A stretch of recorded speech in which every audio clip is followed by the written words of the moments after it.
예, 이제 계시록 9장 다섯 전합파 13번째 시간입니다. 오늘 소돔성의 심판을 미리 알리시는 하나님에 대해서 말씀드립니다.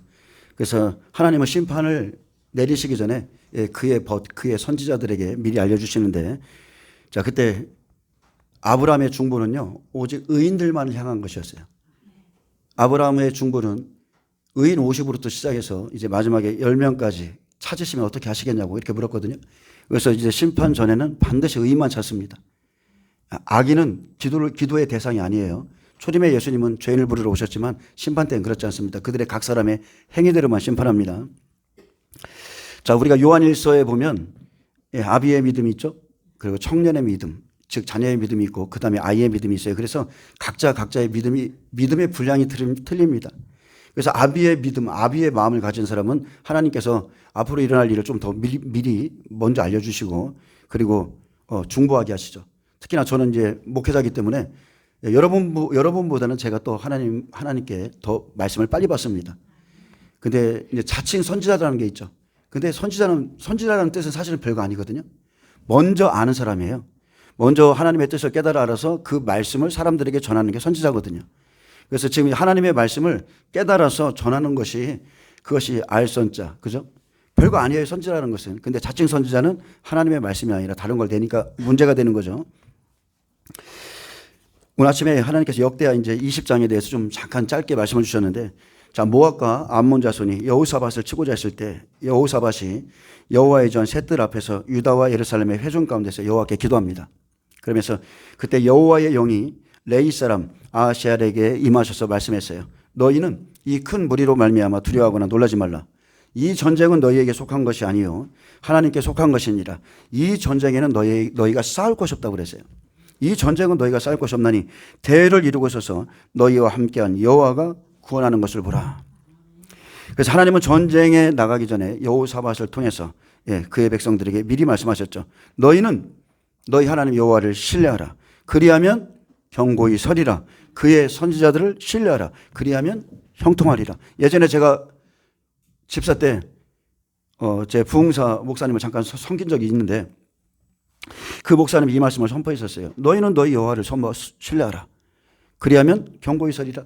그의 선지자들을 신뢰하라. 그리하면 형통하리라. 그때는 좀 약간 제 마음이 삐뚤어져 있어갖고 그분이랑 좀 그때는 좀 내가 약간 미워 있어요. 그래서 자기가 선지자인가? 내 속으로 이제 좀 약간 그런 마음도 있었는데 목회를 해보니까 그게 아니더라고요. 목회를 해보니까 그게 아니고 여러분 하나님을 신뢰한다면 또 그의 선지자들을 여러분 신뢰하셔야 돼요. 선지자는 다른 게 아닙니다. 하나님의 뜻을 먼저 깨닫고 그 말씀을 사람에게 전하는 사람일 뿐이에요. 자칭 선지자들도 있겠지만 하나님은 반드시 선지자들 즉 그의 인도자들을 세웁니다. 양떼를 칠 수 있도록 그들을 세워요. 즉 아브라함이죠. 아브라함 십자가의 사랑을 먼저 받은 사람, 이삭을 놓는 그 은혜를 받는 사람, 자 그런 십자가를 경험한 사람들이 선지자인데 그래서 하나님께서 우리의 영혼의 인도자로 삼으셨다면 즉 그들은 중보하죠. 영혼들을 위해서 중보합니다. 여러분 그들을 신뢰하시기 바랍니다. 신뢰를 해야만 여러분의 영혼의 유익이에요. 왜냐하면 함께 가고 있는데 하나님이 세우신 지도자를 신뢰하지 못하면 마귀가 틈을 타기 때문에 그렇습니다.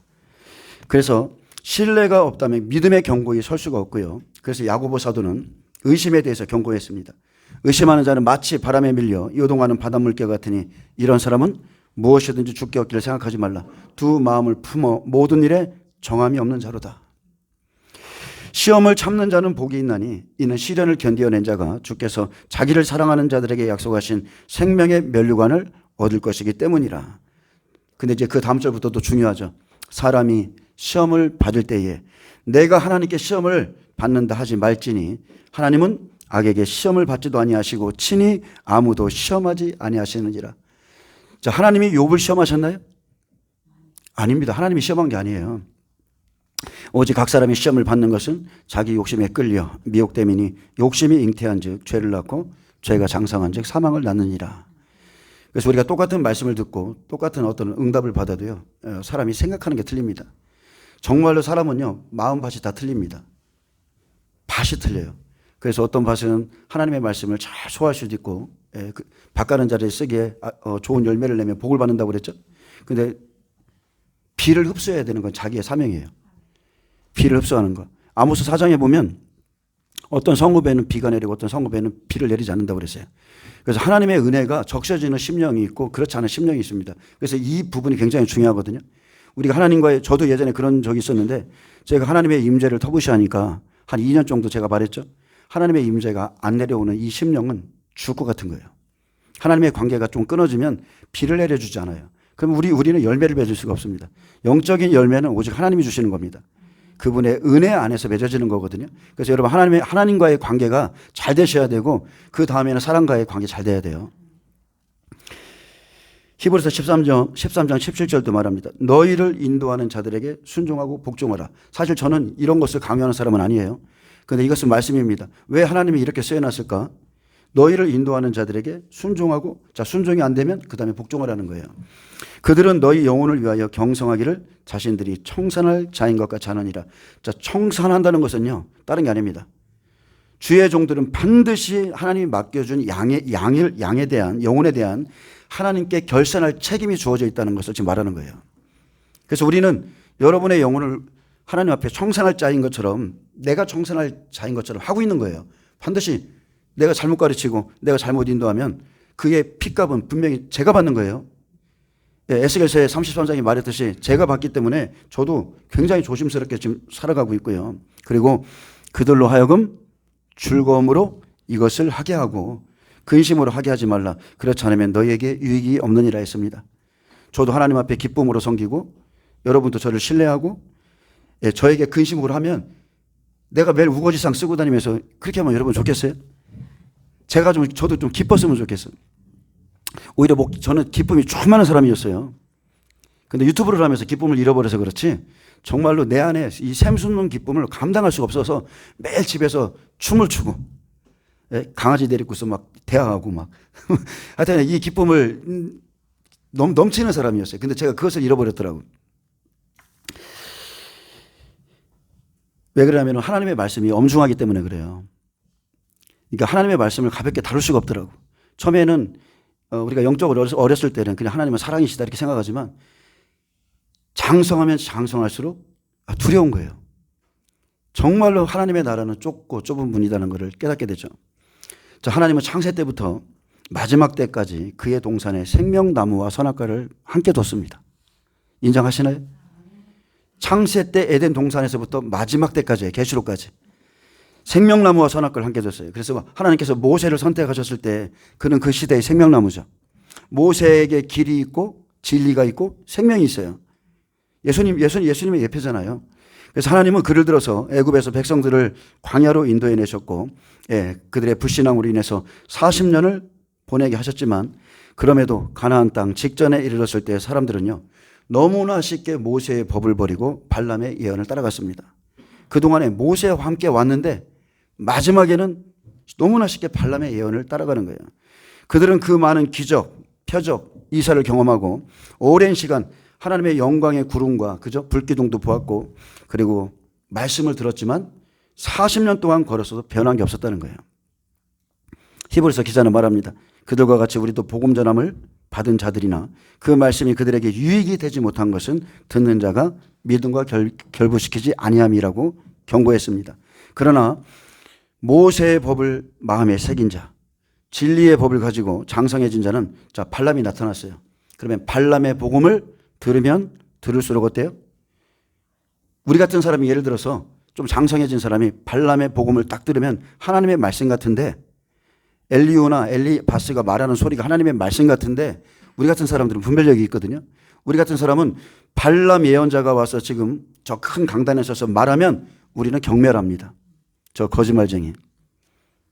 우리는 그렇게 말을 해요. 왜냐하면 발람의 예언은 반쪽짜리 복음이거든요. 그의 예언은 하나님이 원치 않았던 예언이에요. 그래서 그의 예언을 따라가면 사망의 법이기 때문에 반드시 죽는 겁니다. 모세가 낭독하고 피 뿌린 말씀은 단단한 영생의 말씀이에요. 여러분 레위기 읽기 쉽습니까? 레위기, 신명기 이거 읽기 쉬워요? 그거 읽다가 잠들죠? 단단한 말씀이라고 그래요. 그가 전해준 말씀은 생명과 사망의 길이 완전히 명확하게 기록되어 있습니다. 이 일을 행하면 살 것이고 이쪽 길로 가면 죽을 것이다. 근데 발람의 예언에는 그런 게 아예 없습니다. 좋은 소리만 해요. 그럼에도 멸망당한 수많은 백성들이 하나님이 친히 세우신 모세를 대적한 것은 모세가 하나님과 함께하고 오직 생명과 사망의 법을 가지고 인도했기 때문에 그가 핍박을 받은 겁니다. 그가 구스 여인을 취할 때도 가까이 있는 사람들이 나무랬죠. 앞으로 이방인들이 이렇게 구원받을 것이다. 하나님의 예표로 보여주는 건데 하나님의 뜻을 모르니까 공격하는 겁니다. 그래서 예수님이 이 땅에 오셨을 때 여러분 영적으로 분별하셔야 돼요. 마귀의 자식, 서기관과 바리새인들이죠. 서기관과 바리새인들이 생명나무이신 예수님을 그토록 죽이고 싶어 한 겁니다. 에덴 동산에서 하와를 죽였던 것처럼 예수님이 오셨을 때 그 생명나무이신 예수님을 그들이 그렇게 조롱하고 모함하고 쫓아다니면서 그렇게 죽이고 싶어 했어요. 그러나 우리가 알 수 있는 것은 어둠은 절대로 빛을 이기지 못한다. 그리고 가려져 있던 것들은 다 드러난다.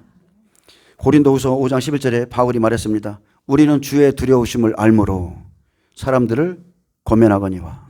그냥 권면하는 게 아니라 우리는 주의 두려우심을 알므로 사람들을 권면합니다.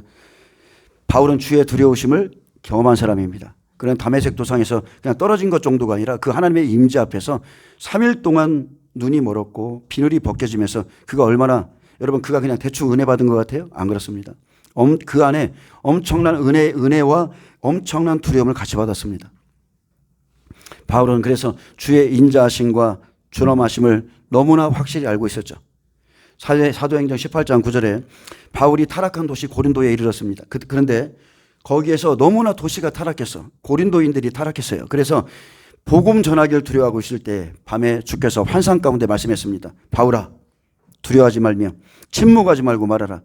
내가 너와 함께 있음에 어떤 사람도 너를 대적하여 해롭게 할 자가 없으니 이 성중에 내 백성이 많음이라. 예수님께서 내 곁에 서신 것이 무엇을 의미합니까? 그것은 내 힘의 근원이 지금 나와 함께 있다는 뜻이죠. 그분이 내 곁에 계신 거예요. 그것이 우리의 유일한 힘입니다. 바울아, 내가 너와 함께 있으니 어떤 사람도 너를 대적하여 해롭게 할 자가 없을 것이다. 이 성중에 내 백성이 많으니 두려워하지 말며 침묵하지 말고 말하라. 자, 제가 말하고 싶은 건 하나님은 자기 백성을 아신다는 거예요. 이곳에는 내 백성이 많다. 침묵하지 말아라. 들을 자들이 있다. 또 바울은 로마서 8장 31절에 말했습니다. 만일 하나님이 우리를 위하시면 누가 우리를 대적하리요? 자, 1인칭으로 써볼까요? 만일 하나님이 나를 위하시면 누가 나를 대적하리요? 아멘. 이런 믿음의 관계를 가지시길 축복합니다. 누가 능히 하나님께서 택하신 자들을 고발하리요? 을로부터 하신 이는 하나님이시니 누가 정죄하리요? 여러분, 아브라함을 정죄할 자가 있어요? 욥을 정죄할 자가 있어요? 하나님이 을로부터 하셨는데 그는 하나님께 인정하신 의를 갖고 있었어요.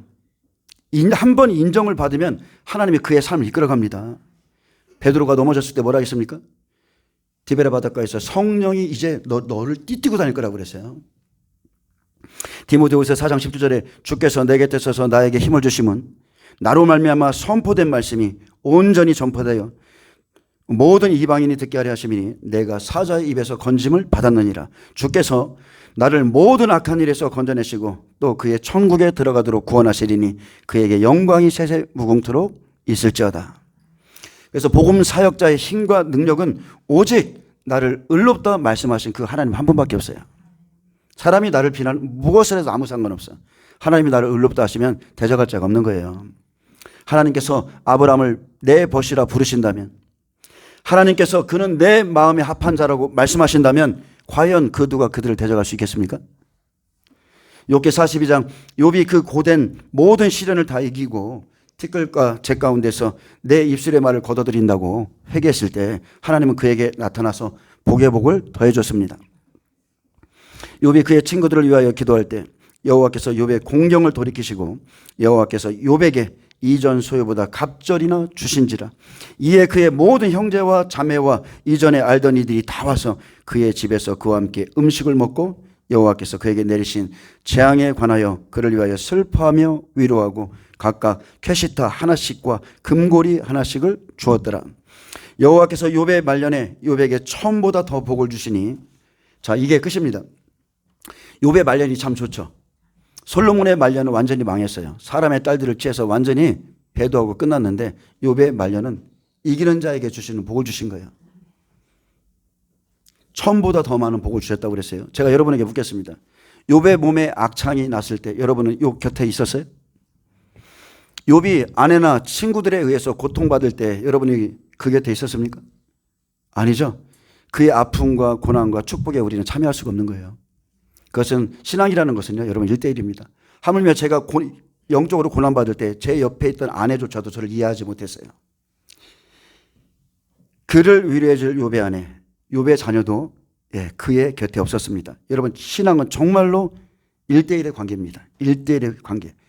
하나님과 욥이 맺은 그 관계에 그 누구도 끼워줄 수 없어요. 그가 하나님으로부터 징계를 받거나 그가 하나님께 복을 받을 때 그 누구도 말할 수가 없다는 거죠. 만약 여러분 제가 욥이라고 한번 생각해 보세요. 제가 고통받을 때 저는 여러분을 만난 적이 없어요. 여러분은 제 곁에 있지 않았습니다. 여러분은 제가 겪은 고통을 맛본 적도 없어요.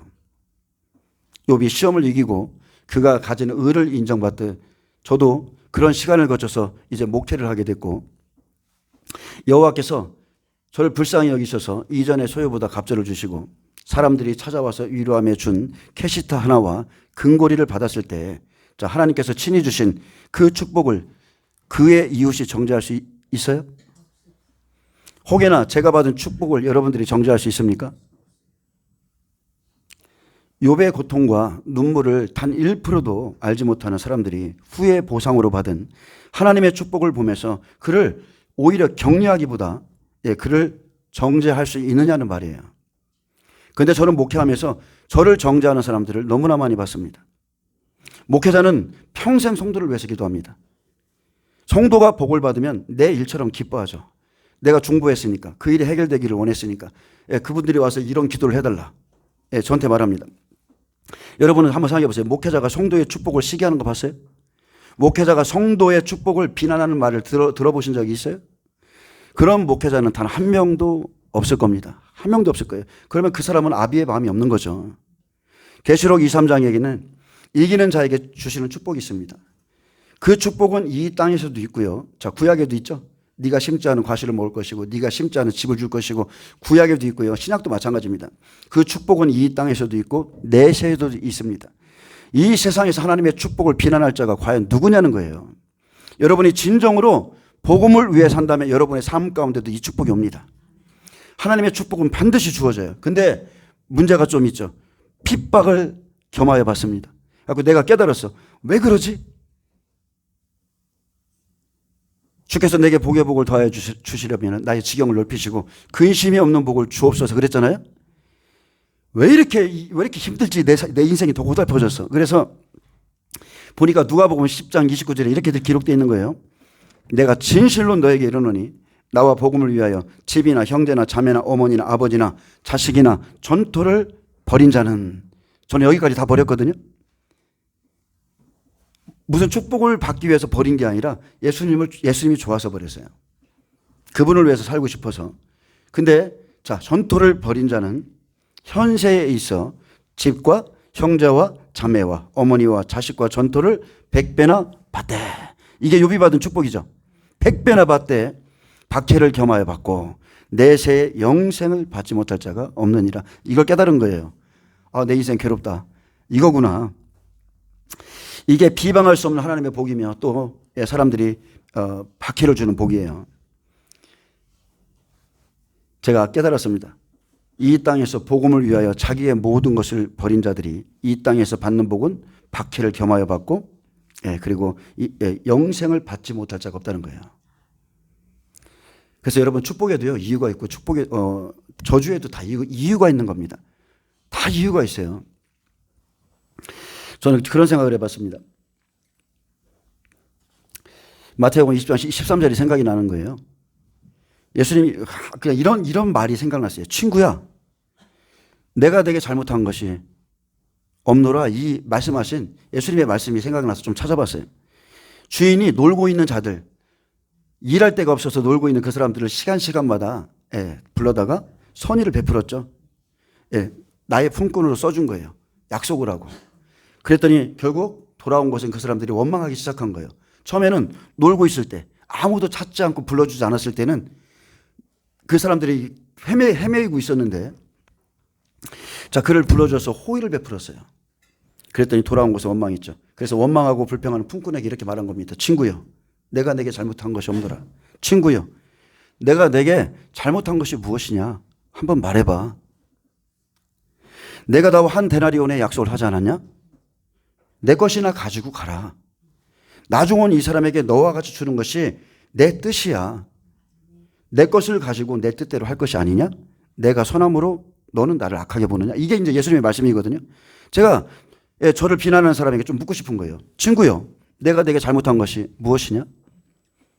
네가 외로울 때 내가 친구가 되어주고, 네 가정이 무너질 때 네 가정을 위해서 기도했고, 네 가정이 헤어진다고 했을 때 살게 해주고, 끊임없이 기도해주고, 아팠을 때 기도해주고, 귀신 들렸을 때 끊임없이 몇 달 동안 치료해주고, 친구요, 내가 너에게 잘못한 게 무엇이냐? 묻고 싶은 거예요. 내가 너의 의복을 탐했냐? 내가 너에게 돈을 하나라도 받은 게 있냐?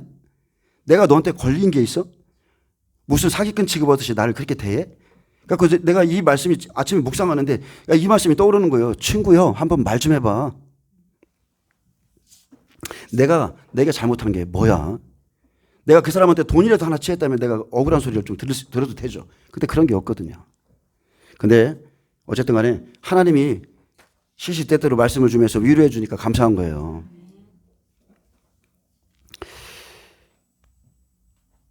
제가 예전에, 여러분 생각해 보세요. 여러분이 다 알잖아요. 저는 우리 성도님들을 마지막에 같이 갈 사람으로 생각했어. 다 오시는 분들마다. 그래서 집으로 초청을 했죠. 삼겹살을 사주려고. 다 초청을 했더니 집에 와서 눈을 켜고서 저희 집을 살피는 거예요. 그래서 제가 설명을 해야만 했어. 이 냉장고는요, 우리 동생이 펜션을 하나 정리하면서, 펜션을 2개 하거든요. 펜션을 하나 정리하면서 냉장고를 안 쓴다고 그래서 가져온 거고요. 네? 이 소파는요, 우리 아들이 저쪽으로 이사 가면서 갈 데가 이게 안 맞는다고 놓고 간 거고요. 설명을 해줘야 돼. 다 설명을 해줘야 돼. 우리 사모가 입는 옷도 설명을 해줘야 돼. 내가 사준 게 아니고요. 우리 처형이요. 보내준 거고요. 다 설명을 해줘야 돼. 이게 목회자의 삶이에요, 여러분. 제가 어제 그 지저스인가? 지저스 웨이스인가? 거기 보니까 설문조사를 해보니까 목회자의 40%가 우울증에 걸려 있대요. 사모님은 더 합니다. 사모님은 더 아픔을 많이 겪죠. 저는 제 할 말이라도 다 하잖아요. 저는 승질을 하면 할 말 다 하거든요. 그래서 저는 뒤끝은 별로 없어. 하루 지나면 다 잊어버려. 그리고 아침에 하나님이 새 힘을 주니까 이게 쑥 또 새 힘이 올라와요. 어제까지도 힘들어 죽을 뻔했는데 오늘 또 아침에 되면 새 힘이 올라와. 근데 마음으로 이렇게 약간 내성적인 목사님들이 얼마나 힘들겠어요. 네, 그런 게 있을 겁니다. 근데 제가 이 말씀을 여러분에게 드리는 것은 친구 되신 여러분도 한번 생각해 보라는 거예요. 목회자들이 도대체 무엇을 잘못하는지, 그 정도로 비난을 받을 정도로 잘못하는지 한번 생각해 보시고, 성도들은 죄가 없나요? 그 사람들이 살아온 인생 내가 다 알잖아요. 그런데도 목회자들은 입을 닫고 있잖아요. 그래서 우리는 누군가를 정죄하고 비방하기보다 여러분 덮어주시기 바랍니다. 그리고 함께 기도하다 가다 보면 다 열어지고 풀어지고 하나님이 다 인도하십니다. 디모데전서 4장 2절은 말합니다. 하나님 앞과 살아있는 자와 죽은 자를 심판하실 그리스도 예수 안에서 그가 나타나실 것과 그의 나라를 두고 엄히 명하노니 너는 말씀을 전파하라. 때를 얻든지 못 얻든지 항상 힘쓰라. 범사의 오래 참음과 가르침으로 경책하며 경계하며 권하라. 때가 이르리니 사람이 바른 교훈을 받지 아니하며 귀가 가려워서 자기의 사욕을 따를 스승을 많이 두고 또 그 귀를 진리에서 돌이켜 허탄한 이야기를 따르리라. 자, 그래서 말씀을 전파하는 것, 말씀을 전파하는 것은 해도 되고 안 해도 되는 게 아니에요. 살아계신 하나님의 명령입니다. 그래서 때를 따라 양식을 나눠주라고 그랬어요. 이제 곧 살아있는 자와 죽은 자를 심판하실 우리 주 예수 그리스도께서 나타나실 것을 가르치고 경책하며 경계하며 이렇게 권해도 육신의 사람들은요, 세상을 사랑하는 사람들은, 사람의 딸들은 그 길을 진리에서 돌이켜 허탄한 이야기를 따르기에 바른 교훈 받지 않습니다. 아무리 예를 들어서 귀를 열고 얘기를 해도 못 들어요. 그렇게 된 이유가 있습니다. 이유, 그것은 다른 게 아니죠. 귀가 가려워서 자기의 사욕을 따를 스승을 이미 많이 두었기 때문이에요. 제가 아무리 얘기를 해도 제게는 귀를 닫고 집에 가면 자기의 사육을 따를 스승의 말씀을 또 키고 듣는 거예요. 그래서 안 들리는 거예요. 오늘 제가 여기에 초림 때와 똑같이 그 예수 그리스도의 진리를 받기 싫어한다는 거예요. 마지막 때도. 재림 때도 마찬가지입니다. 바뀐 거 없습니다. 하나님의 백성들은 아무리 말해줘도 세례 요한이 외쳐도 예수님을 맞이할 준비가 안 되는 거예요. 지금도 똑같습니다. 제가 오늘 여기 말씀 노트에 뭐라고 써놨습니까? 예, 하나님과의 언약 관계에 대해 써놨죠. 창세기 9장 13절에 보면 내가 내 무지개를 구름 속에 두었나니 이것이 나의 세상과의 언약의 증거니라 그랬습니다. 여러분, 하나님의 뜻은 사람들이 하나님과 도덕적인 관계를 맺는 겁니다. 이 목적을 위해서 하나님의 언약들이 있죠. 사람들은 왜 하나님께서 나를 구원하지 않으시지라고 이렇게 말합니다. 그러나 실상 주님은 나를 구원하셨지만 내가 주님과 언약 관계에 들어가지 않은 것이에요. 내가 안 들어가는 거예요. 우리는 왜 하나님께서는 이렇게 저렇게 하지 않으실까라는 의문을 갖지만 하나님은 이미 실제로 다 하셨어요. 문제는 내가 언약 관계로 들어가 있는가 하는 것이죠. 내가 언약으로 안 들어가. 분명히 아브라함 믿음의 조상이죠. 모든 동물의 시체를 다 쪼개야 돼.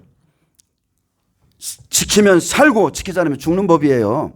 근데 내가 그 언약 안으로 안 들어가는 거예요. 언약에 관한 한 하나님을 기다리는 것은 여러분 불신앙을 드러내는 겁니다. 기다리는 것 불신앙입니다. 이는 내게 주님을 향한 믿음이 없다는 뜻입니다. 주께서 내 안에 뭔가를 하실 때까지 기다렸다가 그 일이 이루어지면 믿어야지. 여러분, 이거 불신앙이에요. 하나님은 절대 그렇게 하지 않습니다. 왜냐하면 이는 하나님과 사람 사이의 관계에 근거한 모습이 아니기 때문이에요. 하나님은 우리에게 믿음을 보여주셨죠. 자기의 믿음을 나타냈어요. 독생자 주셨다니까. 우리도 우리의 믿음을 내드려야 돼. 하나님께서 인간과 언약을 맺기 위해 스스로 나아오신 것처럼 사람도 주님과의 언약을 위해서 스스로 나가야 됩니다. 이것은 가장 귀한 것으로서 하나님에 대한 믿음의 문제고 우리는 우리의 느낌만을 믿는 거예요. 사람들은 자신이 원하는 뭔가를 하나님께서 주셔서 그것이 자신의 손안에 있을 때까지 하나님을 믿으려 하지 않습니다. 오직 원하는 것이 자기 손안에 있는 것을 눈으로 볼 때 나는 지금 믿습니다. 이렇게 말하는 거예요. 여러분, 그거 믿음 아닙니다. 이사야 45장 22절에 보면 땅 끝의 모든 백성아 나를 앙망하라. 그리하면 구원을 얻으리라. 나는 하나님이라. 다른 이가 없음이라. 그래서 내가 정말로 하나님의 언약을 믿고 모든 것을 내려놓은 가운데 하나님과 진실한 관계를 맺을 때 나의 공로의식 그리고 인간적 요소들이 여러분 다 사라지게 되는 거예요. 그냥 그렇게만 되면 하나님과 연합된 그 흘러넘치는 완전한 느낌만 있죠. 우리 안에. 평강과 기쁨. 하나님으로부터 무언가를 요구하지 않고 여러분 하나님만 바라잖아요. 우리 안에 말할 수 없는 평강과 은혜가 있습니다. 그런 관계를 맺으셔야 돼요. 어떤 뭐 해주세요. 그럼 내가 뭐 할게요. 이런 관계가 아니라 하나님은 우리의 원망이 대상이 아니에요.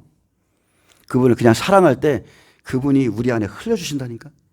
말할 수 없는 은혜를 줘요. 그리고 저는 확실히 압니다. 하나님이 우리를 한번 시험하시고요. 어떤 시험에 내주시고 그 시험에서 통과하면 그분의 은혜는 영원합니다.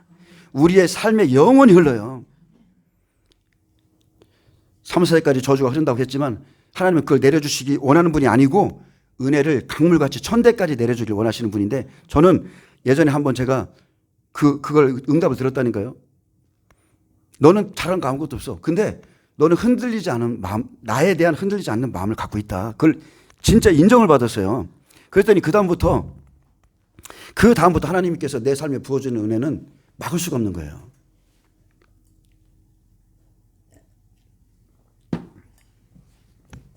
여러분 지금 이란에 전쟁이 일어났죠. 어제 보니까 경유가 2,000원대로 올랐더라고요. 2,100원까지 저희 동네에 올랐다가 오늘 보니까 한 1,890원인가 그 정도 되더라고요. 그런데 우리가 전쟁이 일어났을 때 우리가 유추해 볼 수 있는 것은 이게 전쟁이 일어나면 저 해역이 호르무즈 해역인가? 예, 거기가 다 지금 아주 박살이 났으니까 여러분 경유값, 기름값 이런 거 또 그리고 지금 우리나라 환율도 1,500원 넘었고 물가가 오르라는 것은 당연한 거 아니에요? 일반적인 상식을 가진 사람은 이런 거 다 예측할 수 있잖아요. 이처럼 성경은요 마지막 때 이란의 전쟁에 대해서 예고하고 있습니다. 에스겔 38장 그죠? 중동 전쟁. 그래서 지금 이란과의 전쟁이 일어나고 있지만 이란의 배후에 누가 있어요? 러시아가 있습니다. 그래서 이 이란의 배후에는 러시아가 주축이 되어서 이란, 터키, 리비아, 수단, 시리아 연합군이 하나가 되어서 이스라엘을 치러 올 것이라는 게 에스겔 38장하고 39장의 예언입니다. 그러면 에스겔 38장 곡과 이스라엘의 전쟁이 시작되듯이 그 일이 일어나면 종말이 시작된다고 그랬어요. 7년 환란이 시작된다고 그랬습니다. 그래서 이 전쟁을 보면서 야 이제 덕과 같이 우리에게 하나님의 말씀이 이루어지겠구나. 이것을 경고함을 좀 받아야 되겠죠. 하나님께서 분명히 말했어요. 내가 곡의 아가리를 꿰겠다. 두바랑 곡 그의 아가리를 내가 꿰어다가 내 백성을 치게 하겠다. 곡이 누굽니까? 러시아잖아요. 성경에서 명확하게 러시아라고 지칭해놨어요. 그래서 내가 친히 그 백성을 꿰어다가 내 백성 이스라엘을 치게 할 거야. 그래서 종말의 예언대로 정말로 성경의 예언대로 이 중동의 전쟁이 지금 일어나도요. 하나님의 백성들이 여전히 평안하다는 거예요. 긴장을 안 해요. 근데 깨어있는 자들은 준비하죠. 코나는 우승엽 생존스쿨 보니까 기름통 사가지고 조금은 늙어 준비하라고 하더라고요. 그분도 그리스도인이지만 구독자가 엄청나잖아요. 수만 명이 믿지 않는 자까지도 마지막 때를 준비하고 있습니다. 자, 이제 본문으로 갑니다. 아브라함 또 롯을 통해서 마지막 때를 이제 살펴봅니다. 자, 여러분 믿음의 종류가 있습니다. 그래서 한 사람이 누군가와 같이 있다는 것은 믿음의 종류를 좀 주님이 약간 드러내시는 거예요. 아브라함, 롯, 네가 우하면 내가 좌하고 네가 좌하면 내가 우하겠다. 자, 믿음의 차이가 있어요. 그리고 믿음의 선택이 있습니다. 자, 아브라함은 믿음으로 따지면 100배고요. 롯은 60배의 예표라고 볼 수가 있습니다. 왜냐하면 아브라함은 이미 100배로 인정을 받았어요. 이삭을 바치라는 그 명령에 순종할 수 없는 명령에 순종함으로 그는 십자가를 경험했죠. 내 마음이 3일 길을 걸어가면서 아버지의 마음을 받았죠. 장차 예수님을 놓으실 그 마음을 다 받았어요. 그래서 아비의 마음을 가졌기 때문에 자식을 위해서 기도하는 겁니다. 그는 자식을 내주는 고통을 받은 자고 하나님의 마음을 부음받았어요. 그래서 하나님의 벗이라 칭하는 겁니다. 우리 믿음의 맨 꼭대기 믿음의 조상이 이러한 은혜를 똑같이 받았습니다. 그도 아들을 낳고요. 우리도 마찬가지입니다.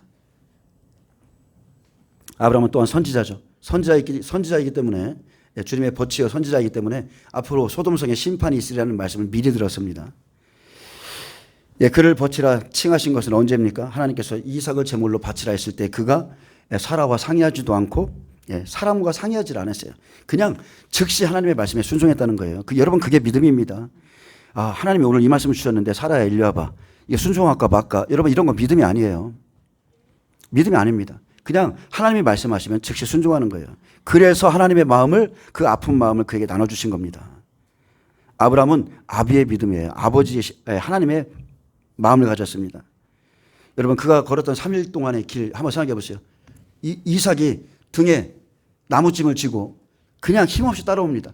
근데 그 청년이 그 노인네 하나 이거 못 무너뜨리겠어요? 왜 나를 죽이려고 하냐고? 근데 그게 이사야 53장에 나온 그 예수님의 모습이죠. 예수님의 모습이 자기 지혜로 그냥 따라가는 거예요. 따라가는 거예요. 아버지의 마음 알고 자식도 알고 그냥 따라가는 거예요. 저도 이 마음을 제가 신학교 다닐 때 제 자식에게 아무것도 해준 게 없어서 아무것도 못 해줬어요. 근데 이것을 포기해야 되나 말아야 되나 자식들한테 해준 게 없어서 근데 그때 하나님이 저한테 이 마음을 부어주셨거든요. 저는 그때 이 마음을 받았습니다. 3일의 마음. 자식을 버릴 수밖에 없고 놀 수밖에 없고 하나님 앞에 맡길 수밖에 없는 그 마음을 저도 그때 받았어요. 내 자식은 내 자식이 아니라 하나님의 것이다. 그때 이미 놨고요. 아무 소리가 없었습니다. 성경에 보면 무슨 대화를 했다는 게 없어요. 그냥 묵묵하게 아버지는 자식을 놓고 예수님은 마찬가지로 아버지의 뜻을 따라서 그냥 그런 것밖에 없어요. 그리고 그곳에서 온 인류를 위해서 자식을 십자가에 못 박을 그 하나님의 사랑 그 마음 다 부음받았죠. 그 마음은 순종함으로 받은 겁니다. 그리고 그의 믿음은 을로 인정되었고 아브라함은 나의 벗이라고 그랬어요. 100배들 성경에 나오는 사람들은 대부분 다 100배들이죠. 우리가 지금 말하는 사람들은 다 믿음의 100배예요. 시험을 다 겪은 사람입니다. 다윗도 마찬가지죠. 밧세바 놓고 나서 다시 한번 그때 통해와 자복함으로 인해서 다시 의로워졌고 그가 노년에 자기 몸이 차가워졌을 때도 아비삭을 품지도 않았어요. 그래서 100배들은 반드시 십자가 경험합니다. 그리고 또한 장차 행하실 하나님의 계획에 동참하게 되죠. 하나님이 그런 말씀을 주시는 겁니다. 그리고 아브라함이 먼저 롯보다 계시를 먼저 봤습니다. 먼저 받고 그를 위해서 중보해요. 왜 그렇습니까? 하나님께 의를 인정받은 자가 계시를 받습니다. 예, 하나님의 마음이 부어져 있으니까. 그리고 시험 받을 자들을 위해서 중보하는 겁니다. 이해되시죠? 그래서 제가 아브라함의 삶에 대해서 짧게 말씀드릴게요. 아브라함은 갈대아, 우르에서 이제 하나님께 이끌려 나왔습니다.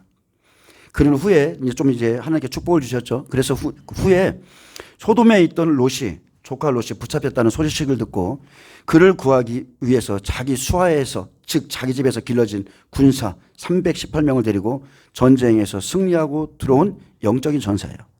영적인 전사. 그래서 돌아오는 길에 누구 만납니까? 살레망 멜기세덱을 만나잖아요. 그리고서 깨닫습니다. 아, 이 예수님, 살레망 멜기세덱은 예수님이죠.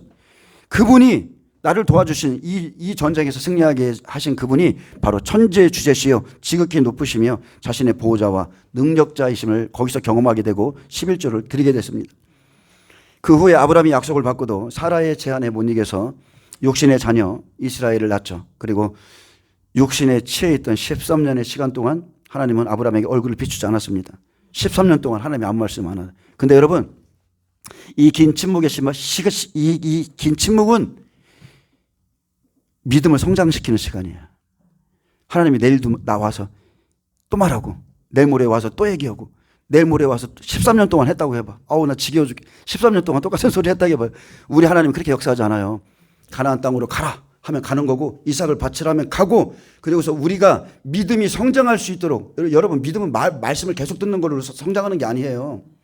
한번 내 마음에 레마로 주신 그 말씀을 붙잡고 그냥 살아가는 거예요. 그때 살아갈 때 하나님이 다시 찾아오신다니까. 침묵 가운데 나에게 말씀 주신, 전 지금도 창세기 28장 15절 말씀 처음 받았던 그 말씀, 너에 대한 나의 계획을 다 마칠 때까지 내가 너를 떠나지 않겠다. 그 말씀 붙잡고 그냥 사는 거예요. 이 긴 침묵이 우리의 믿음을 성장시키고요. 그래서 17장에 보면 아브라함이 99세 때에 하나님께서 당신의 목적을 위해서 찾아오시죠. 아브라함보다 급한 거 여러분 하나님입니다. 왜? 하나님의 뜻이 아브라함을 통해서 이루어져야 되거든요. 그때서야 이제 하나님께서 나는 전능한 하나님이라 그랬어요. 전능한 하나님을 계시하시고 이제 아브라함의 이름을 이제 아브라함이라 새롭게 하셨고, 너 이제 그에게 할례를 명했어요. 할례 받으라. 그리고 내년 이 시기라는 기간, 그리고 그때 이삭을 줄 것을 말씀하고 가셨습니다. 내년 이때에 내가 이삭을, 즉 예수 그리스도를 주겠다는 거예요. 그러므로 이제부터는 피 흘리는 짐승의 약속이 아니죠. 이제 아브라함의 몸에 피 흘린 할례의 실제가 있게 되자마자 18장에 나그네를 영접하는 사건이 생기는 겁니다. 내 몸에 피를 바르는 것. 언약을 그냥 이 동물이 아니라 나의 몸의 실제, 마음에 새겼을 때 여러분이 나그네를 영접하는 사건이 생기는 겁니다.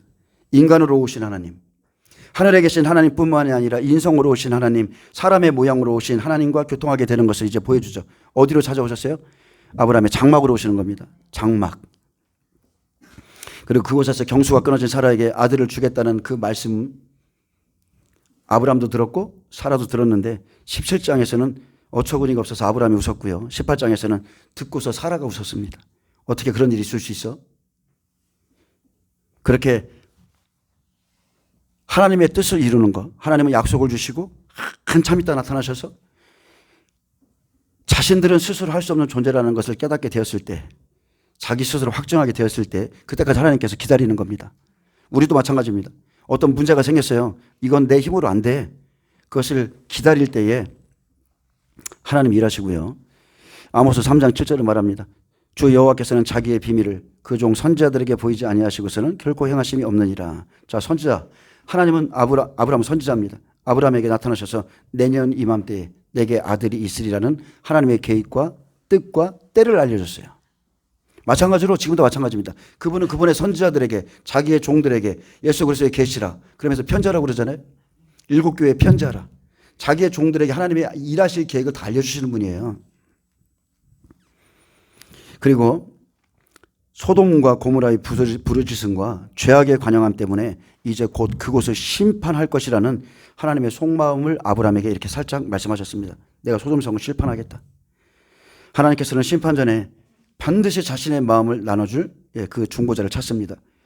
자신의 공의를 위해서 말씀을 전할 자들을 찾으세요.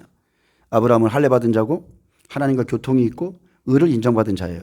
그리고 또 이웃을 영접하며 대접할 줄 아는 영혼을 사랑하는 자였기에 하나님께서 친히 그를 찾아오셔서 이제 곧 소돔성을 심판할 것을 가르쳐 줬습니다. 그리고 그 성을 위해서 중복케 하신 것은 소돔성 안에 누가 있어요? 그의 조카 의인 롯이 있었기 때문에 그렇습니다. 그래서 그를 세운 것은 다른 게 아니에요. 제가 여러분 제가 늘 얘기하잖아요. 초림에 예수님은 죄인을 구하러 오셨어. 근데 다시 재림하시는 예수님은 죄와 상관없이 자기를 바르는 의인들을 찾아오신다고 그랬죠. 여러분 제가 여러분에게 마지막 때 복음을 전하는 것은 의인들에 관한 얘기예요. 똑같은 얘기입니다. 의인들만 구원받을 것이다.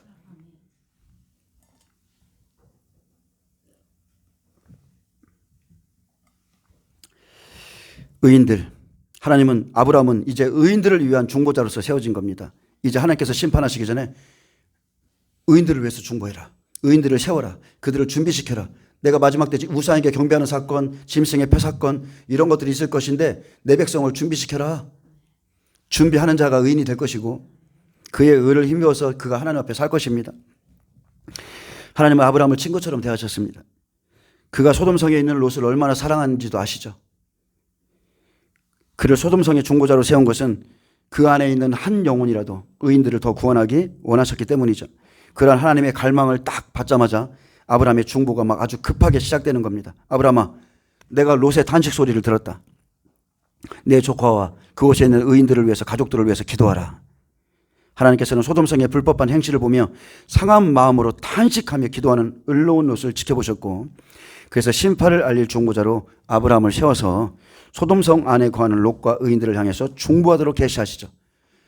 자, 모양은 아브라함이 중보하는 것으로 보이지만 마지막 심판 때에는 그 땅에 누가 들어가요? 이방인 두 증인과 천사가 같이 들어가는 겁니다. 그것을 보여주시는 거예요. 이처럼 100배 아브라함이 먼저 하나님의 비밀을 깨닫고 롯에 이제 고난이 있음을 알고서 중보하기 시작하는 거예요. 60배입니다. 그래서 하나님께서는 소돔성을 멸하실 때 아브라함과 함께 하셨고, 애굽에서는 모세와 함께 동역하셨으며, 로마에서는 예수님이 이 땅에 오셨기 때문에 예수님과 함께 동역하셨고, 자, 마지막 한일회 때 우리에게 성경에 기록한 그대로입니다. 이방인 두 증인과 함께 하나님이 일하시는 겁니다. 아브라함은 소돔성의 롯과 의인들을 위해서 기도하는 모습으로 비춰주지만 마지막 때 소돔과 애국과도 같은 이스라엘 땅 예루살렘에 들어가서 의인을 다시 한번 찾아서 건져내는 것은 아브라함같이 온전한 이방인 두 증인을 통해서 하나님이 하실 일을 지금 보여주는 거예요. 아멘. 두 증인이 일할 것을 이 두 천사가 들어가서 하는 걸로 보여주는 겁니다. 자, 창세기 18장 보겠습니다. 창세기 18장 16절에 보면, 자, 다시 말합니다. 롯은 앞으로 제가 지금 온화파를 하고 있기 때문에 60배고요. 아브라함은 100배의 예표의 모습이죠. 자, 16절, 그 사람들이 거기서 일어나서 소돔으로 향하고 아브라함은 그들을 전송하러 함께 나가니라. 여호와께서 이르시되 내가 하려는 것을 아브라함에게 숨기겠느냐? 자, 아브라함의 이 중보 후에 천사들이 움직입니다. 아브라함의 대접을 받은 천사들, 성적 타락으로 극도에 다다른 그 악명 높은 소돔성으로 이들이 들어가죠. 내가 하려는 것을 아브라함에게 숨기겠느냐? 여호와께서 소돔성이 멸망할 것을 아브라함에게 알게 하셨습니다. 이처럼 환란이 시작되기 전에 반드시 그의 종들에게 하나님의 뜻을 숨기지 않으시고요, 알게 하신다는 거예요. 그래서 우리가 마지막 때를 준비하는 겁니다. 주의 음성을 들었기 때문에. 계시록 1장 1절을 말합니다. 예수 그리스도의 계시라. 이는 하나님이 그에게 주사 반드시 속히 일어날 일들을 그 종들에게 보이시려고 그의 천사를 그 종 요한에게 보내어 알게 하신 것이라. 그래서 저도 이 말씀을 받은 거예요. 반드시 속히 일어날 일, 그것을 하나님으로부터 받은 거예요. 하나님은 소돔성에 하나님의 정의와 공의를 시행하실 것을 미리 말씀하셔서 이제 아브라함이 중보하게 하시고, 우리가 지금 이렇게 중보하잖아요. 사람들이 준비되는 겁니다. 18절, 아브라함은 강대한 나라가 되고 천하 만민은 그로 말미암아 복을 받게 될 것이 아니냐? 내가 그로 그 자식과 권소에게 명하여 여호와의 도를 지켜 의와 공도를 행하게 하려고 그를 택하였나니 이는 다 여호와가 아브라함에게 대하여 말한 일을 이루려 함이니라. 하나님께서 아브라함을 택한 이유에 대해서 명확히 기록해 놨습니다. 내가 그로 그 자식과 권속에게 명하여 여호와의 도를 지켜 의와 공도를 행하게 하려고 그를 택하였다고 그랬어요. 행하게 하려고. 하나님은 아브라함을 통해서 말씀을 지켜 행하는 그의 행위를 원하시는 거예요. 아브라함의 자손이라는 것은 듣는 자가 아니라 그 말씀을 지켜 행하는 자예요. 얼마나 많은 사람들이 말씀을 듣습니까? 노아는 120년 동안 의의 복음을 전파했다고 그랬어요. 듣기만 하지 그 사람들 행하지 않습니다. 믿음의 조상 아브라함의 자손은 먼저 하나님의 뜻을 알고 그의 의와 공도를 다 지켜서 행하는 겁니다. 그래서 하나님께서는 자신이 불의한 자들을 심판하시는 공의로운 하나님이시라는 것을 예언과 경고를 통해서 지금 아브라함에게 가르쳐 줬어요. 나는 공의로운 하나님이다. 여호와께서 또 이르시되 소돔과 고모라에 대한 부르짖음이 크고 그 죄악이 심히 무거우니. 애굽에서 나오기 전에 바로로 인해서 이스라엘 백성들의 부르짖음이 그 땅에 가득했습니다. 소돔성을 심판할 때도 마찬가지입니다. 그 소돔성 안에 부르짖음이 크고 그 죄악이 심히 무겁듯이 여러분 예수님 강림하실 때의 모습도 똑같습니다. 여러분 조금 있으면 더 아주 하나님이 아니면 살 수가 없어서 아주 여러분 하나님께 부르짖는 그 일들이 계속 일어날 겁니다. 오직 하나님께 부르짖을 거예요. 바로가 하나님의 백성에게 애굽의 무거운 짐을 쥐어주고 바로를 위해서 국고성 비동과 라암셋을 건축하게 했죠. 엄청난 고난을 받았습니다. 그 가운데 학대를 당했고 어려운 노동으로 하나님의 백성들의 생활이 도저히 지쳐서 생활할 수 없게 되자 억울한 일을 당한 그들이 이 세상에 호소할 곳이 없어서 드디어 하나님을 향해 부르짖기 시작할 때 여러분 모세를 보낸 거예요. 그리고 이 같은 부르짖음에 대해서 하나님께서 사실 여부를 내가 알아보겠다 말씀하신 것은 하나님의 공의와 사랑의 특성을 두 가지를 다 나타내는 겁니다. 악한 자들은 심판하시는 것, 이것은 그분의 공의고요. 그리고 불의한 자들로부터 억울함을 당한 자들의 호소를 들으시는 긍휼은 그분의 사랑에서 비롯된 겁니다. 창세기 6장 5절 보세요. 여호와께서 사람의 죄악이 세상에 가득함과 그의 마음으로 생각하는 모든 계획이 항상 악할 뿐임을 보시고 땅 위에 사람 지으셨음을 한탄하사 마음에 근심하시고. 얼마나 사람들의 몸이 부패했냐면 하나님이 이 땅 위에 사람 지으셨음을 한탄했다는 거예요. 한탄. 그리고 마음에 사람만 생각하면 근심이 되는 거예요. 너무 악해서. 이 창세기 6장은요 다른 게 아닙니다. 예수님이 재림하시기 전 교회와 세상의 모습을 보여주는 겁니다. 노아의 때처럼 마지막 때도 하나님의 아들들이 사람의 딸들을 아내 삼습니다. 육체가 되죠. 서로가 육체가 됩니다. 그 결과로 뭐예요? 하나님의 영은 떠나는 거예요. 여러분이 육신으로 살고 계속 하나님의 말씀을 거부하면 하나님의 영은 여러분이 모르게 떠납니다. 그냥 육체만 움직이는 거예요. 육체만. 사울처럼. 주의 종들과 성도들이 다 함께 타락하는 시대에 이런 시대에 그러나 노아는 은혜를 입었더라. 은혜를 입었습니다. 근데 이 은혜가 어떤 은혜예요? 막 집을 주시나? 땅 사라고 뭘 주시나? 그런 은혜가 아니고요. 그가 받은 은혜는 자기가 받은 말씀, 그 의의 복음을 전파하는 것과 그리고 방주 짓는 일에 인내를 가지고 끝까지 수행할 수 있는 그 은혜를 주신 거예요. 노아의 방주. 빌라델비아 교회, 네가 나의 인내의 말씀을 지켰으니 그 은혜를 주시는 거예요. 남들은 안 믿어져서 조금 하다가 휙 하고 그냥 가버리는데 노아의 가정만큼은 이게 다 믿어져. 믿어지니까 노아의 교회의 성도들이 다 함께 연합해서 그 방주 짓는 거예요. 그들은 인내의 말씀을 지키는 겁니다. 그게 은혜인 겁니다. 사람의 날수가 120년이 되리라 하셨을 때 노아가 한 일은 딱 그거밖에 없습니다. 노아는 방주를 지으며 비아냥거림 속에 역청을 바르고 그냥 주의 날을 준비하는 거. 그러나 노아 시대의 사람들 어떻습니까? 이 사람 의의 복음 다 들었다니까요. 홍수로 온 세상을 심판하실 것이라는 복음 하나님이 다 듣게 하셨어요. 근데 이 사람들은요 그 하나님의 음성을 떠나서 일상의 삶에 빠져버렸습니다. 여전히 그래도 먹고 입고 마셔야 돼. 시집가고 장가가는 게 더 급해. 그래서 결국은 그 결과로 하나님의 심판을 면하지 못했습니다. 이 시대도 마찬가지입니다. 지금 제가 아무리 말씀 전해도 안 되는 거예요. 안 믿습니다. 그래서 21절에 내가 이제 내려가서 그 모든 행한 것이 과연 내게 들린 부르짖음과 같은지 그렇지 않은지 내가 보고 알려 하노라. 얼마나 부르짖음이 큰지 하나님께서 심판하시고자 하는 그들의 죄악 그것을 한번 보려고 내려오셨는데 정말로 하나님 앞에 지극히 가증한 것이었어요. 근데 그들은 그 죄를 죄로 여기지 않는 겁니다. 세상이 그렇게 변했습니다. 수많은 죄가 아주 자기의 인생 가운데 그렇게 세상 가운데 쌓여 있는데도 그냥 이 사람들은 아무 일 없는 것처럼 살아요. 근데 한편에서는 누군가는 지금 그 죄를 알리기 위해서 하나님께 호소하고 있다는 거. 도저히 견딜 수가 없는 거예요.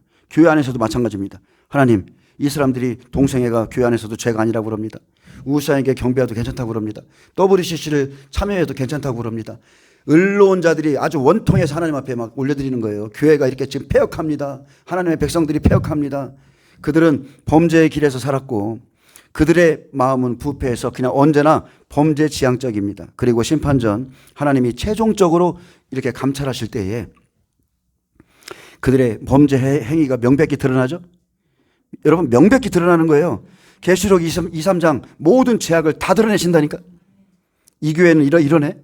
이 교회는 발람의 교훈, 이세벨의 교훈, 여기 다 흰옷을 다 새카맣게 버렸네. 다 드러내신다니까요. 여러분, 인간이 하나님 앞에 숨길 수 있는 죄악 아무것도 없어요. 모든 죄악은 하나님 앞에 적나라하게 다 드러나게 돼 있습니다. 근데 모든 죄가 드러나는데 사람들은요, 특히나 크리스찬들이 아무 양심이 가책이 없어요. 양심이 무너져서 하나님 앞에 아무 두려움 없이 사는 겁니다. 그게 패역입니다. 패역. 로마서 2장 1절은 말합니다. 그러므로 남을 판단하는 사람아, 누구를 막론하고 내가 핑계하지 못할 것은 남을 판단하는 것으로 내가 너를 정죄함이니 판단하는 내가 같은 일을 행함이라. 남은 판단하는데 실상은 자기도 뒤에서 똑같은 일을 하고 있어요. 이런 일을 행하는 자에게 하나님의 심판이 진리대로 되는 줄 우리가 아노라. 이런 일을 행하는 자를 판단하고도 같은 일을 행하는 사람아, 내가 하나님의 심판을 피할 줄로 생각하느냐?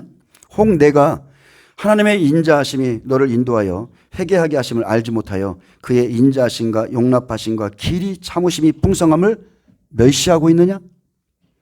다만 내 고집과 회개하지 아니하는 마음을 따라 진노의 날 곧 하나님의 의로우신 심판이 나타나는 그날에 임할 진노를 내게 쌓는다. 그러면서 로마 교회에 이 편지를 보내신 거예요. 예, 하나님은 의로운 자들의 부르짖음을 듣습니다. 욕과 같이 의로운 사람들 어디에 있든지 상관없어요. 어디에 있든지 상관없어요. 욕과 같은 그 의로운 심령들을 하나님이 다 굽어 살핍니다. 그런데 하나님께서 그 성을 길이길이 참으신 것은 그 의인들 아직 남아있고 결국은 그들이 한 사람이라도 더 회개하게 위함이시죠. 야고보 사도는 말했습니다. 보라, 너희 밭에서 추수한 품꾼에게 주지 아니한 삭시 소리 지르며 그 추수한 자의 우는 소리가 만군의 주의 귀에 들렸느니라. 이렇게 말했습니다. 추수하는 자의 울음소리, 추수하는 자의 울음소리가 만군의 주의 귀에 들렸다고 그랬습니다. 22절 그 사람들이 거기서 떠나 소돔으로 향하여 가고 아브라함은 여호와 앞에 그대로 섰더니, 즉 머물렀다는 뜻입니다. 아브라함이 가까이 나아가 이르되 주께서 의인을 악인과 함께 멸하려 하시나이까? 자, 그 천사들, 그 사람들이 떠났는데 아브라함은 계속 그곳에 머물렀다는 것은요, 주님의 임재 안에서 그대로 남아있다는 뜻이에요. 그리고 하나님의 내 마음속에 부어준 그 의와 마음의 갈망을 따라서 이제 기도하기 시작하는 겁니다. 기도, 여러분, 기도가 내 마음대로 됩니까? 하나님이 부어주셔야 되는 게 기도예요. 의인 아브라함의 중보는 죄인을 구원해 달라는 그런 중보가 아니었습니다. 의인을 향한 것이었어요. 그러므로 그의 첫 번째 기도는 주께서 의인을 악인과 함께 멸하려 하시나이까? 이렇게 물었습니다. 여러분, 하나님은 거룩하신 하나님이시고 공의 하나님이시죠. 그래서 빛과 어둠을 완전히 갈라내십니다. 내 얘기를 왜 줬습니까? 빛과 어둠을 함께 할 수 없다는 거예요. 거룩한 것과 부정한 것이 하나님 앞에 함께 설 수가 없다는 거예요. 그래서 우리가 하나님의 임재 앞에 머물러 기도할 때 여러분, 기도의 자리로 나와보세요. 여러분과 가장 가까운 사람, 성령으로 기도할 때 한 사람 한 사람의 영혼을 하나님이요 성령 안에서 찾는 거예요. 안 그렇습니까? 내 동생, 얘가 지금 시리에 빠져 있네. 내가 아는 친척 누가 지금 이게 구원을 못 받고 있네. 야, 빨리 중보해라. 빨리 중보해라. 네 기도가 필요하다. 그래서 여러분, 우리가 중보하는 거예요. 이 기도는 하나님이 주관하십니다. 억지로 되는 기도가 아니죠. 아모스 9장 9절은 말합니다. 보라, 내가 명령하여 이스라엘 족속을 만국 중에서 체질하기를 채로 체질한가 차려니와 그 한 알갱이도 땅에 떨어지지 아니하리라. 한 알갱이, 알곡은 절대 안 버려요. 하나님이 이스라엘 잃어버린 양 다 찾아냅니다. 그래서 하나님은 단 한 사람의 의인이라도 다 찾으시기에 성령을 따라 기도하다 보면 중보할 사람을 생각나게 하시고 때론 그를 찾아가라 이렇게 말씀하세요.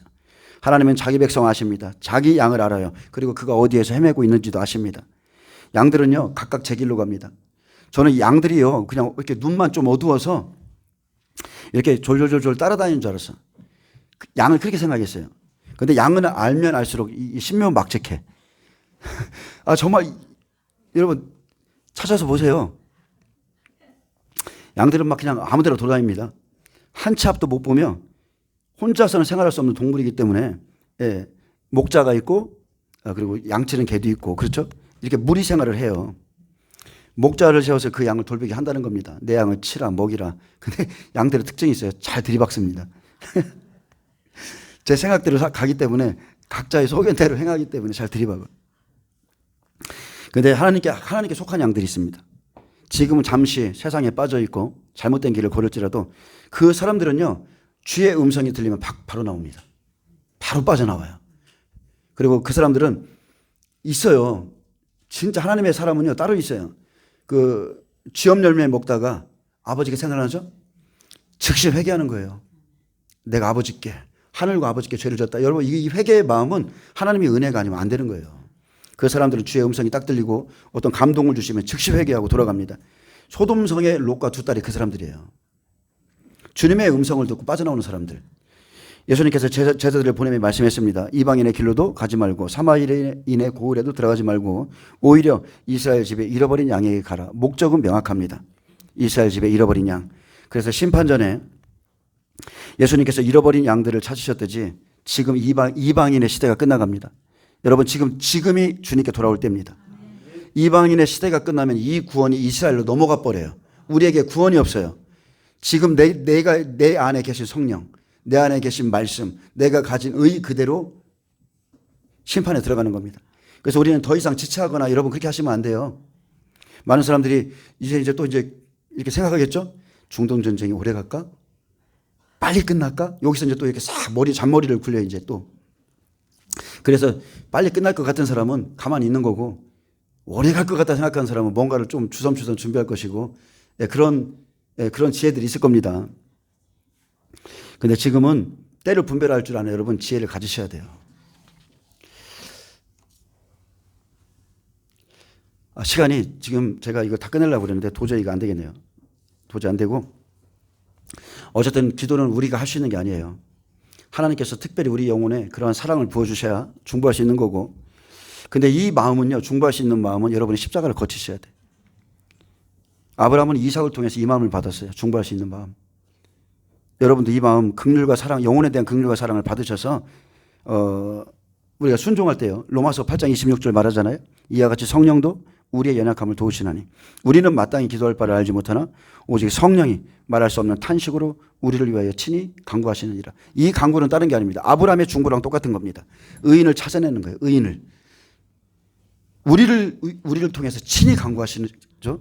마음을 살피시는 이가 성령의 생각을 아시나니 이는 성령이 하나님의 뜻대로 성도를 위하여 간구하심이라. 그래서 우리의 발걸음 인도하시고 우리의 입을 통해서 그에게 복음을 전하게 하시고 그렇게 하는 겁니다. 하나님께서 아브라함에게 의인들의 영혼을 위해서 간구할 뜨거운 마음을 부어주셨듯이 지금 우리에게도 그러고 계시고요. 우리도 정말로 이 마음을 품고 살아야 됩니다. 심판날이 다가온다는 걸 알면서도 자기만 살려가시는 분들이 있어요. 어쨌든 간에 우리는 성경을 갖고 있기 때문에 하나님의 심판은 가까이 왔다는 거 다 알거든요. 근데 자기 가족한테 얘기도 안 해. 자기만 살려고 해. 여러분 그 하나님 앞에 죄입니다. 심판 전에 반드시 나의 가족들을 위해서 중보하셔야 되고 울어야 되며 믿음의 형제들을 위해서 여러분은 나오셔야 돼요. 기도하셔야 돼. 여러분의 중보가 필요합니다. 여러분 은혜 받는 거 때가 있습니다. 은혜 받는 거 때가 있어요. 여러분에게 생명을 위해서 중보하시게 하는 것도 때가 있어요. 저는 제가 처음에 성령 받고 3년을 제 친구 12명의 이름 특별히 이상하게 그 친구들만 중보시키더라고. 3년을 했어요. 3년을.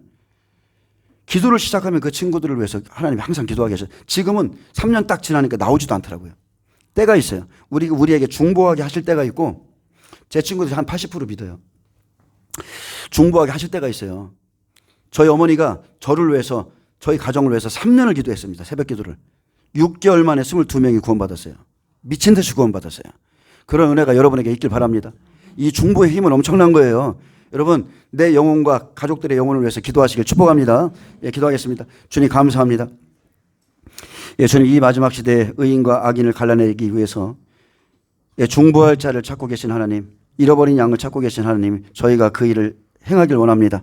저희 교회를 사용하여 주시고 이 마지막 시대의 복음을 듣는 모든 분들이 주의 오심을 준비할 수 있는 의인들이 다 되게 하여 주시옵소서. 감사하며 예수님의 이름으로 기도합니다.